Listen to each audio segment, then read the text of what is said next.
In today's video, I'm going to teach you how to switch in and out of read mode in Microsoft Word.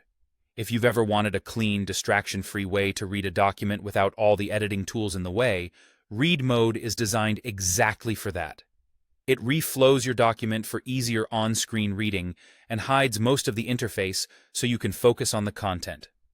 To get there, look to the top of your Word window for the ribbon, that horizontal strip of tabs like Home, Insert, and Layout. Click the View tab to open the set of tools related to how your document is displayed. Inside the View tab, you'll see the option labeled Read Mode. Click it, and your document will immediately switch into a streamlined, reading-friendly view. If you prefer a faster shortcut using the Word window itself, glance down to the bottom right corner of the app. Near the zoom controls, you'll find a small book icon. Clicking that icon does the same thing. It takes you straight into Read Mode. This is especially handy when you're already working and want to quickly toggle into a cleaner view without navigating tabs. Once you're in Read Mode, you'll notice that the ribbon and many editing tools are hidden. The text may reflow into columns or adjust spacing so it's easier on the eyes.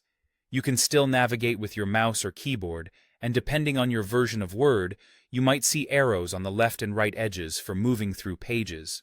You can also zoom in or out to find the most comfortable reading size.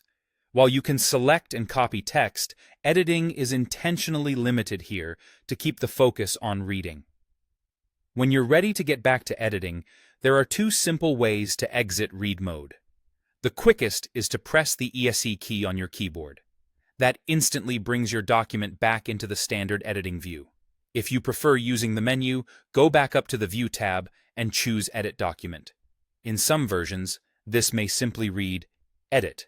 Either way, you'll return to your familiar workspace with the ribbon and all your tools visible again. A couple of quick tips before we wrap up. If pressing ESC doesn't seem to work, make sure the Word window is active by clicking anywhere inside the document first. And if you're using a different version of Word, the layout might vary slightly, but the View tab, Read Mode option, and the book icon will function the same way. That's all you need to comfortably switch in and out of Read Mode.